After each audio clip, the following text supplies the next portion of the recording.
사랑하는 여러분, 잘 오셨습니다. 반갑습니다. 또 오랜만에 뵙는 얼굴도 있고, 그리고 어쨌든 우리가 어떤 분들은 일주일 만에, 그리고 오늘 보아하니 거의 대개 고정석에 앉으셨는데 자리를 좀 옮기신 분들이 계셔서 감사합니다. 관점의 변화입니다. 관점의 변화는요, 뭐 큰 게 아닙니다. 내가 앉아있는 위치를 바꿔보고 안경 꼈던 걸 벗어보든지 안 썼던 안경을 껴보든지, 그게 관점 아닙니까? 옮겨주셔서 감사합니다.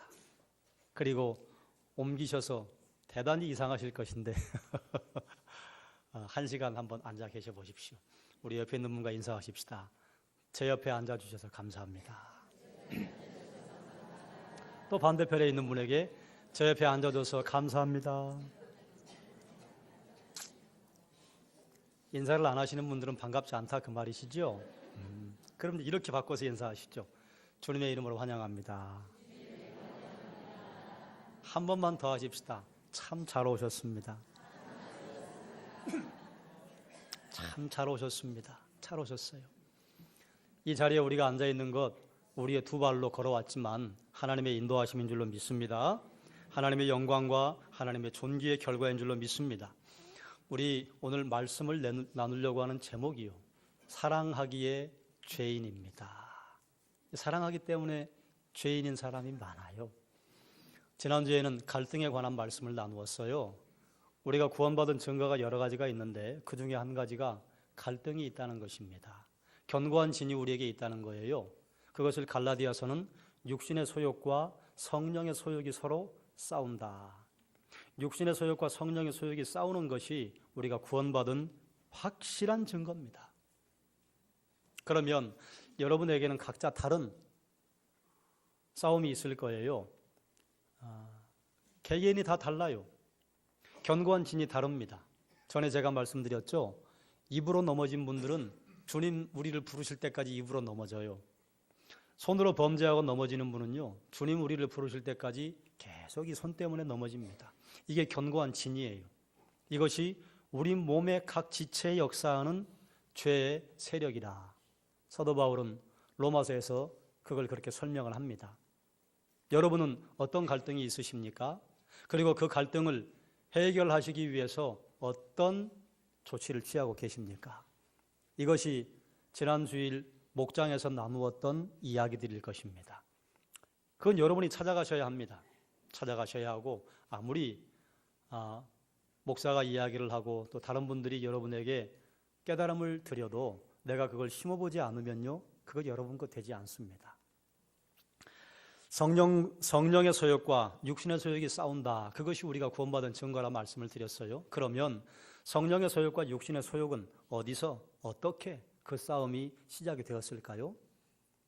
오늘 우리가 읽은 본문이요, 예수님께서 십자가에서 죽으시는 장면이에요.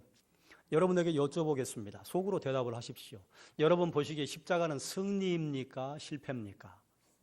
승리입니까? 예, 우리는 승리라고 알고 있어요. 이건 모범 답안이에요. 그리고 사실은 결론적으로는 승리입니다. 그럼 그게 정말로 승리인가? 여러분이 알고 있는 십자가 말고 여러분 십자가 앞에 한번 서본다고 상상해 보십시오. 하나님이 우리에게 주신 대단히 좋은 능력이 있는데 그 중에 하나가 상상력입니다. 십자가 앞에 한번 서보십시오. 여러분 예수님 십자가에 달리신 사진 그림 보신 적이 있죠? 예수님 조그만 천을 하나 걸쳤어요. 근데 진짜는요, 천을 걸치지 않습니다. 온 몸을 다 벗기운 채로 매달립니다. 얼마나 수치스럽습니까? 그게 승리예요, 거기가?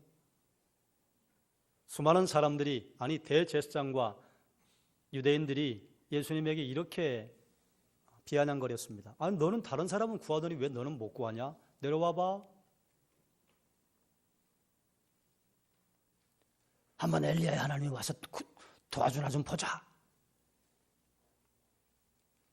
침을 뱉고 머리를 흔들고, 그 자리가 승리의 자리입니까?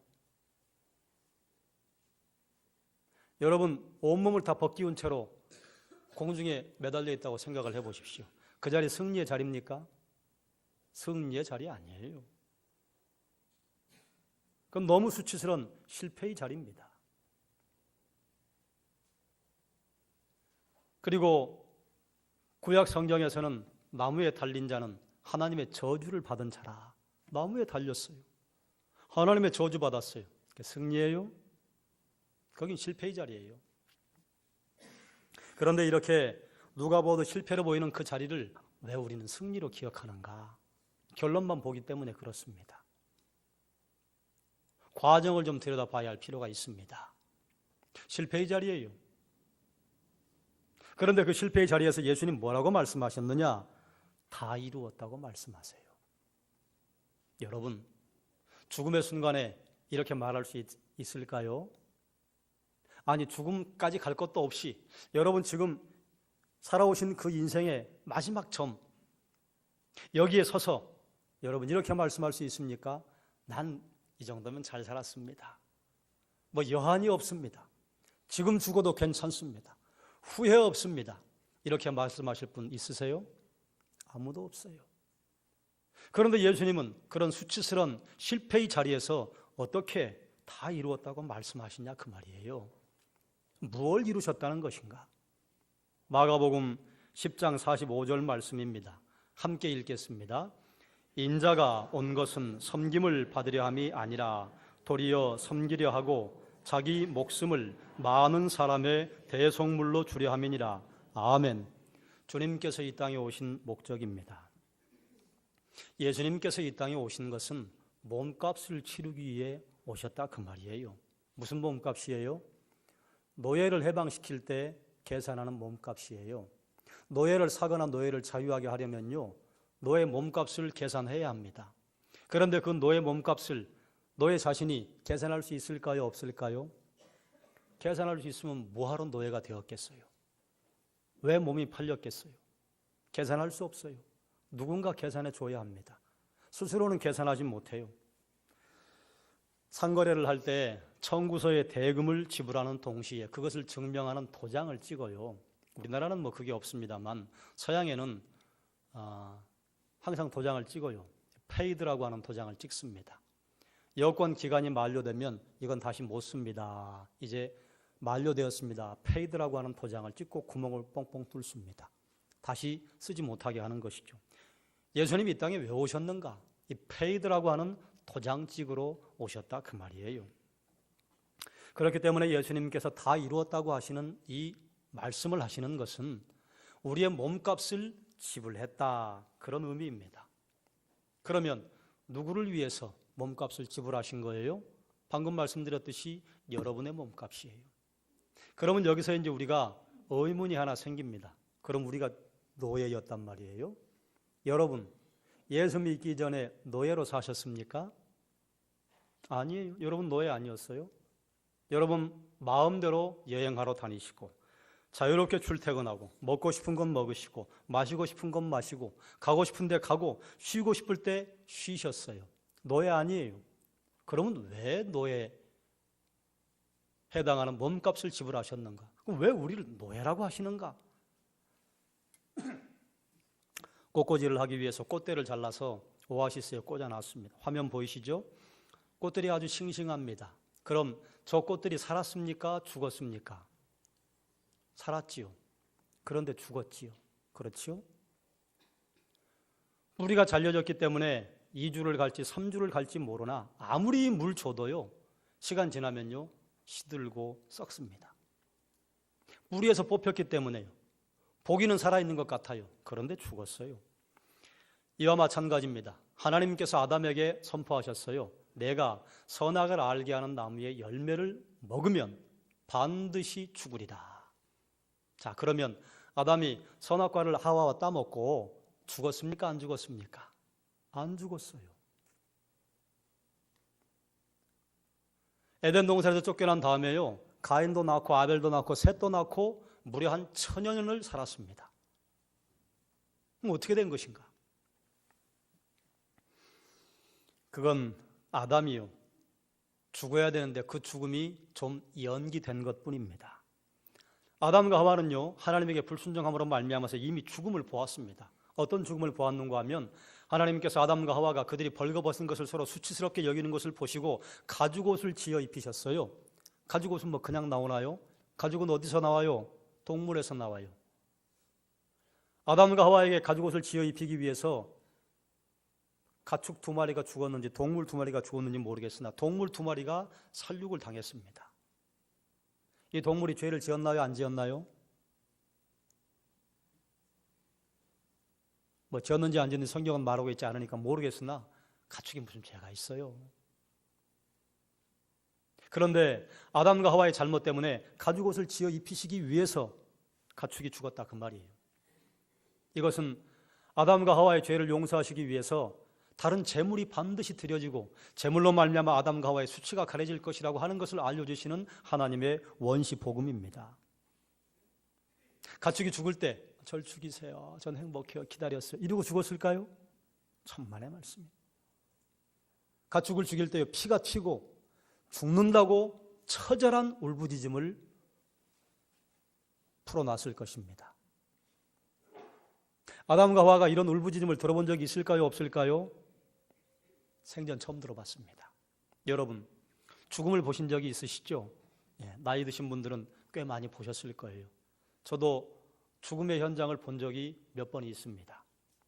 자연사 하시는 분도 본 적이 있고 사고가 나서 죽으시는 분도 현장에서 본 적이 있고 응급실에 같이 모시고 갔는데 죽어버렸어.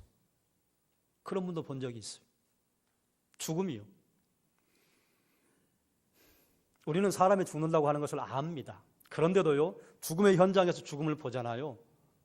두려워요. 무서워요. 저 천국에 갈 자신이 있어요. 전 믿어요. 그런데 두려워요. 그건 무서운 거예요.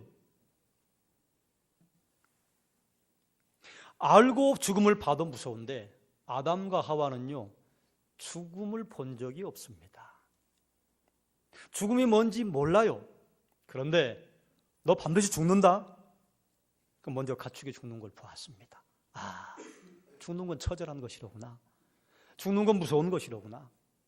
그리고 가축의 죽음만 볼 뿐만 아니라 두 사람이 죽기 전에 먼저 살아가는 아들의 죽음을 보았습니다. 가인과 아벨이 서로가 아니죠. 가인 입장에서 불화가 되었죠. 그래서 동생을 쳐 죽이잖아요. 조금 전까지만 해도 아이가 생생하게 살아있었는데요, 생명이 떠나버리니까 좀 죄송한 표현입니다만 쓰레기예요. 쓰레기는 어떻게 해요? 처분해요. 어떻게 처분해요? 땅에 묻든지 태워요. 사람이 죽으면 어떻게 합니까? 땅에 묻어요. 그 왜 그런 줄 아세요? 버리는 거예요. 처분이에요. 아무리 사람이 아름다워 보여도 생명이 떠나면요, 우리가 쓰레기에 불과하잖아요. 죽음이 그런 것이라. 아담은 살았으나 죽었습니다. 왜냐하면 생명이 되시는 하나님께 뿌리를 받고 있었던 그 생명의 뿌리가 끊겼어요. 관계가 끊어졌다 그 말이에요. 그로 말미암아 죄가 세상에 들어왔습니다. 죄는 하나님과 우리와의 관계가 끊어진 것이 죄지요. 그 상태입니다. 그 결과 죽음이 찾아왔어요. 죽음은 두려워요. 죽음은 무섭습니다. 아무리 아름다워도 생명 떠나면요, 흠모할 만하지 않아요. 여러분, 사람들에게 가장 가슴에 감동을 주는 단어가 뭔 줄 아십니까? 엄마입니다. 나이가 드셨든지 어린 아이든지 엄마라는 이름을 부르면요, 가슴이 뭉클해오는 게 있잖아요. 그런데 그 뒤에 세 단어만 붙이면요, 입장 바뀌어요. 제가 이렇게 단어를 붙여봤어요. 엄마의 시신. 가슴 뭉클하세요? 엄마의 시신을 붙잡고 천년만년 살겠다고 하는 사람 보셨습니까? 다 땅에다 묻어요. 화장을 하든지. 그게 죽음이에요. 우리는 모두 살았으나 사실은 죽은 목숨 아닙니까? 죄의 대가지요. 그렇기 때문에 사람은 노예가 아닌 것처럼 살아가나 모두 죄의 노예, 죽음의 노예예요. 노예의 특징이 뭡니까? 자기 힘으로 그걸 끊을 수 없어요. 여러분, 죄의 고리를 여러분 스스로 끊을 수 있습니까? 못 끊어요. 누군가 와서 끊어줘야 합니다. 여러분, 죽음의 고리를 끊어낼 수 있어요? 여러분, 영생 불사하실 수 있는 분 있습니까? 없어요. 이 땅에 있는 사람은 모두 죽어요. 우리 힘으로 그걸 못 끊어요. 그게 노예예요. 우리는 죄의 노예, 죽음의 노예로 살아간다 그 말입니다. 아담 때문에 이 땅에 죄가 들어오고 죽음이 찾아왔습니다. 이후에 모든 인류는요 동일한 목적지를 향해서 갑니다. 그게 어디예요? 그게 죽음이에요. 우리 죽으려고 살잖아요. 태어나는 순간 죽음을 향해 시간이 점점 줄어들잖아요. 이건 뭐 염세적인 것도 아니고 비관적인 것도 아니고 사실이잖아요. 사실이잖아. 그러면서 우리는 죄의 길을 갑니다. 여러분, 죄의 길을 간다고 하는 게 무슨 길을 간다는 것일까요? 죄의 길을 간다고 하는 것, 어떻게 사는 걸 죄의 길이라고 할까요? 범죄해서 교도소에 가면 죄의 길을 가는 것입니까? 그건 아니에요. 그건 죄의 길 가운데 하나고요. 모든 사람들이 가는 죄의 길이 있습니다. 따라하십시다. 죄의 길은 권력의 길을 가는 것입니다. 이게 무슨 말인가? 아담은요, 선악과를 따먹기로 선택했습니다. 그래서 어쨌든 선과 악을 판단하게 되었습니다. 선과 악을 판단하면 반드시 따라오는 게 있습니다. 그게 뭔 줄 아세요? 정죄입니다. 정죄가 뭡니까? 나는 옳은데 너는 틀렸다. 이게 정죄입니다. 법정에서 판사들이 아무리 긍정적이고 객관적인 그리고 한쪽으로 치우치지 않는 판결을 내린다고 해도요, 똑같은 사건, 똑같은 죄수들을 대하는데요, 법관이 누구냐에 따라서 판결이 바뀝니다. 객관적인 판결은 없어요. 다 주관적이에요. 그게 정죄입니다. 정죄는요, 다른 말로 하면요, 자기 중심적인 주장이에요. 그럼 자기 중심적인 주장을 하게 되면요, 그럼 여기서 끝나면 참 좋은데 사람은 어떻게 하느냐? 내 주장을 관철시키기 위해서요, 폭력이라도 사용하는 것을 주저하지 않습니다. 내게 있는 힘이라면 모든 걸 이용해서 내 주장을 관철시키려고 해요. 그게 권력의 길입니다. 권력이 개입해서 해결된 문제가 있나요? 미국이 중동 문제를 해결했습니까? 그 뒤에 검은 음모가 있고 국가 간에 서로 이익 대차 대조가 있고 이런 거 다 양보하고 선한 마음으로 미국이 중동 문제를 접근했다 하더라도 중동 문제를 해결했습니까? 아니, 멀리 갈 것 없이 우리 한국 전쟁 문제 해결이 되었습니까? 권력이 들어오면 문제가 해결이 되나요? 아니요. 권력을 통해서 해결되는 것 하나도 없습니다. 정권이 바뀌면 해결이 됩니까? 정당이 하나 생겨나면 해결이 됩니까? 권력으로요, 해결되는 일이 없습니다. 권력은 죄를 낳을 뿐이에요. 그래서 죄의 길은 권력의 길을 가는 것이에요. 선악과를 먹으면요, 죽음의 길을 가게 되는 것입니다. 그래서 하나님이 선악과를 먹지 말라고 하는 거예요. 왜 먹지 말라고 하셨냐? 다시 한번 말씀을 드리면요, 이 일을 해결할 능력이 없는 사람이 판단하는 자리에 앉아 있으면요, 다 죽입니다. 그렇지 않습니까? 아주 간단한 예인데요, 이제 막 엄마 뱃속에 나온 지 얼마 안 돼서 바닥을 기기 시작하는 아이한테 칼을 주고 칼 쓰는 법을 가르쳐 준다고 그러면 그 얼마나 어리석은 부모입니까? 아이는 칼을 들면 안 돼요. 나이 든 어른이 드셔야 그걸 이롭게 쓰지, 칼 잘못 들었다가는요, 옆에 사람을 해치든지 심지어는 자기 생명을 해롭게 할 수도 있습니다. 판단하는 것이요, 그 판단하는 문제를 해결할 능력이 없는 사람의 손에 판단이 주어지면요, 골치 아픕니다. 주변의 사람을 해롭게 해요. 심지어는요, 자기를 죽이기도 합니다. 판단하는 능력은 누가 가지고 계셔야 되느냐? 문제가 생겼을 때 그 문제를 모든 것들에 불공평이 생기지 않도록, 모든 것들에 부조화가 생기지 않도록 조화롭게 그러나 완벽하게 해결하실 수 있는 전지전능하신 존재가 판단하셔야 그게 옳은 판단입니다. 그래서 판단은 하나님의 것인 것입니다. 그럼 이제 이렇게 판단의 문제를 말씀을 드리면 우리가 좀 정리해야 할 게 있습니다. 판단과 분별을 구별해야 해요. 하나님께서 금하신 것은 판단이지 분별을 금하신 것 아니에요. 이런 거 분별입니다. 오늘 기온이 몇 도니까 옷을 좀 두껍게 입어야겠다. 나는 건강하니까 좀 얇게 입어도 되겠다. 오늘 목도리를 해야 되겠다. 이거 분별입니다. 분별은요, 지혜로운 것입니다. 분별을 잘해야 윤택한 생활을 할 수 있어요. 분별 잘 못하면요, 그럼 인생이 괴롭습니다. 그런데 이제 어떤 분이 자기는 건강하니까 뭐 얇은 옷을 입고 나갔는데 어떤 분이 패딩 조끼 엄청난 걸 입고 돌돌 감싸고 눈만 보이고 나왔어요. 아이고, 저분은 이런 날씨에 세상에 저렇게 중무장을 하고 나왔네? 여기까지는 분별입니다. 그런데 사람 참 문제가 좀 있네. 이거 판단입니다. 저래가지고 인생살이를 제대로 할 수 있을까? 판단입니다. 여러분 보시기에 제가 키가 커 보입니까? 작아 보입니까? 저는 항상 KS라고 생각하고 살아갑니다. 뭐 여러분 그렇게 생각하지 않으실 거예요. 왜냐하면 저보다 키 큰 분은 우리 목사님은 작아. 저보다 키가 좀 작은 분은 우리 목사님은 그래도 커.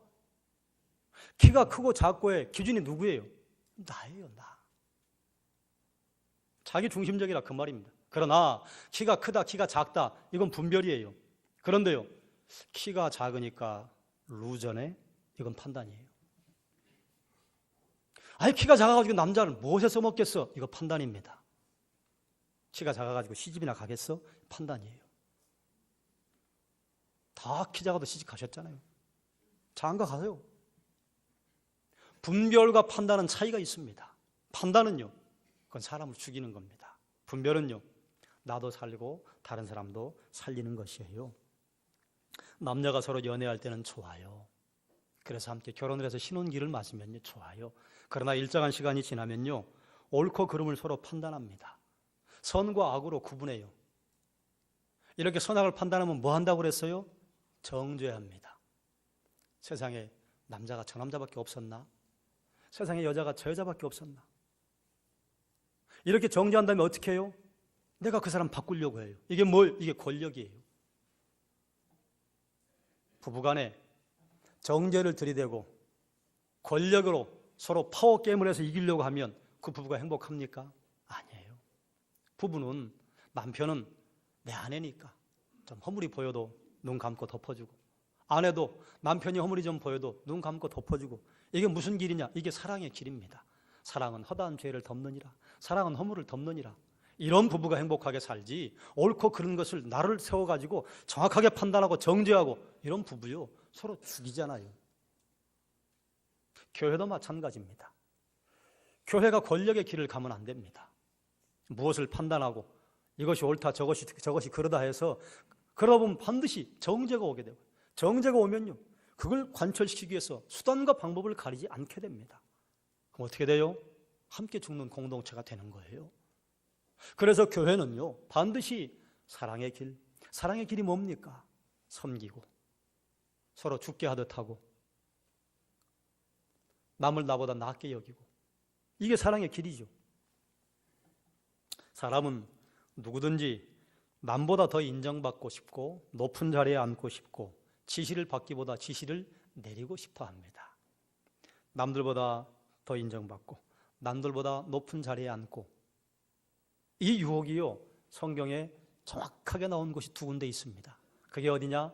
에덴 동산에서 아담에게 첫 번째. 두 번째는 어딘 줄 아세요? 예수님께서 40일 금식 기도를 끝낸 다음에 사탄이 찾아와서 두 번째. 세 번째는 누굽니까? 여러분에게 찾아옵니다. 더 높이 올라가. 높은 자리에 앉아. 지시해. 이제 지시할 만한 그런 때가 됐어. 사탄이 예수님 유혹했던 방법은요, 권력의 길을 가라고 유혹한 겁니다. 너 능력 있잖아. 돌을 떡으로 만들어 봐. 능력 있잖아. 뛰어내려 봐. 천하만국 손 안에 다 쥐어. 이게 누구의 길이에요? 이게 사탄의 길이에요. 권력의 길이에요. 세상의 길이에요. 그런데 예수님께서 그걸 거절하셨습니다. 예수님 능력이 없어 거절하셨나요? 아니에요. 무한하신 능력을 가지신 분인데요, 거절하신 거예요. 예수님께서 능력이 많으신데 예수님이 가진 능력 무장해제를 스스로 해버리신 곳이 어디냐? 그게 십자가입니다. 예수님께서 십자가를 통해서 우리에게 권력의 길을 보여주신 것이 아니라 사랑의 길을 보여주신 거예요. 권력은요, 위로 더 높이, 더 멀리, 더 빠르게. 권력의 길입니다. 사랑의 길은 뭡니까? 정반대예요. 아래로, 아래로. 사랑으로, 섬김으로 서로 죽게 하듯 하고. 왜 그러셨을까요? 이 길만이 죽음의 노예에서 사람을 해방할 수 있는 유일한 해결책이기 때문에 그렇습니다. 그 길만이 우리가 잃어버린 생명을 회복할 수 있는 길이기 때문에 그렇습니다. 성령의 소욕과 육신의 소욕의 싸움이 언제 어디서 어떻게 시작이 되었다 제가 여쭤보았습니다. 어디서 시작이 되었어요? 십자가에서 시작이 되고 완성이 되었어요. 위로 권력의 길을 가는 것, 이것은요 육신의 소욕입니다. 육신의 소욕이 뭐예요? 자기 주장하는 거 아니에요. 자기가 자기 인생의 왕좌에 앉아있는 것 아니에요. 뭐 하겠다는 거예요? 자기가 판단하겠다는 거예요. 선악을 내가 판단하겠다. 그게 뭐예요? 그게 선악과를 먹은 인간의 길이요. 그게 육신의 소욕이에요. 성령의 소욕이 뭡니까? 아래로, 아래로. 판단하는 것 덮어놓고 허물을 덮고 섬김으로 대하고 사랑으로 대하고 남을 나보다 낮게 여기는 길, 이게 성령의 소욕이라. 그러니 이 두 소욕의 싸움은요 십자가 이후 시작이 되어서 계속해서 우리에게 있는 것입니다. 여러분, 한 가지 여쭤보겠습니다. 여러분, 십자가에 죽으신 예수님을 어떻게 바라보십니까? 때로 우리는 십자가에 달리신 예수님을 너무 낭만적인 시선으로 볼 때가 있어요. 감사해요, 아름다워요, 찬양해요.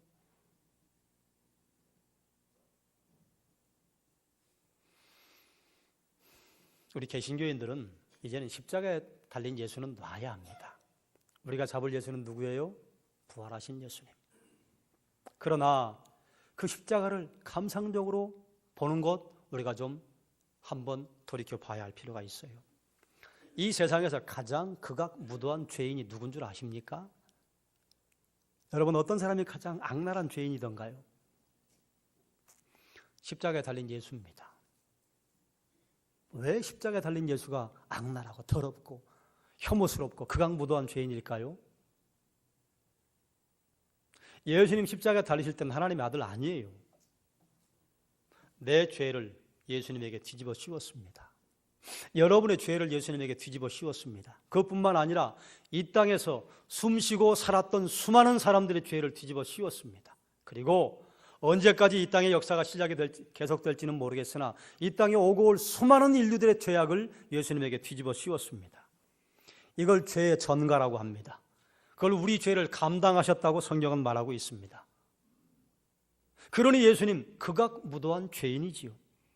그래서 하나님도 그 예수님에게 얼굴을 돌리신 것입니다. 죄는요 추악한 냄새가 납니다. 죄는 혐오스럽기 짝이 없습니다.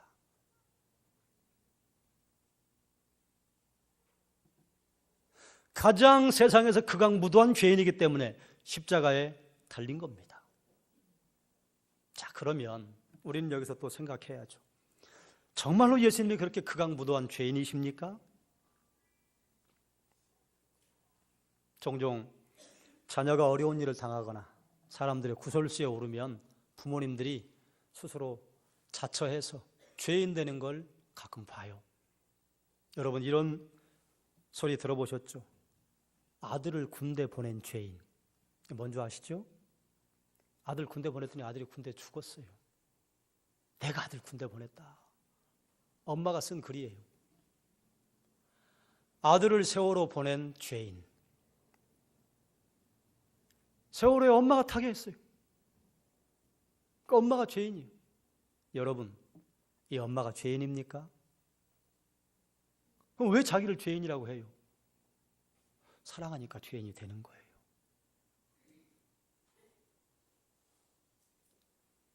예수님 죄가 없으신 하나님의 아들이신데 왜 예수님 자천해서 스스로 죄인, 그것도 그냥 죄인이 아니에요.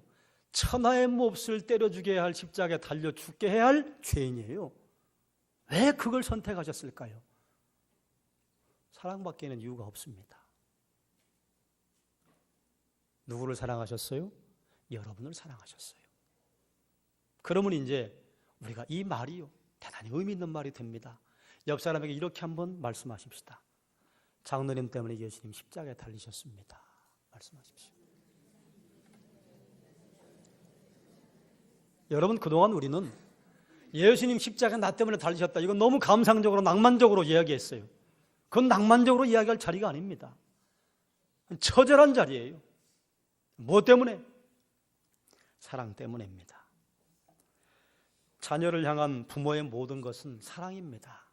사랑 아닌 게 어디 있습니까?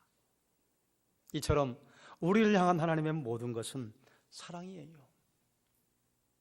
사랑하니까 자녀들이 다른 사람들의 구설수에 오르고 아이고 좀 비판을 받을 것 같으면 아이고 얘들이 무슨 죄가 있어요? 제가 죄인입니다. 부모 잘못 만난 죄밖에 없어요. 부모가 무슨 죄예요? 그런데 죄인이 되기를 자처한다 그 말이죠. 왜요? 사랑하니까요. 그 길이 아니고는 해결할 길이 없으니까, 방법이 없으니까 하나님께서 하나님의 아들 예수 그리스도, 아니 친히 십자가에 달리시기를 결정하시고 자기 나 죄인이다, 사랑이다 그 말이죠. 사랑하는 여러분, 그 사랑을 한번 묵상해 보십시오. 어떤 사랑인지 생각해 보십시오. 그리고 그 사랑에 감격하는 겁니다. 그 사랑에 감사하는 것입니다. 그 사랑을 찬양하는 것입니다. 십자가의 처절한 그 모습을 내가 깨달아 알고 내가 그걸 느꼈을 때, 그때 나오는 감사가 그게 진짜 감사입니다. 그런데 그것은 건너뛰고, 그건 애써 피하고 그저 하나님 감사합니다, 이건 가짜 감사입니다.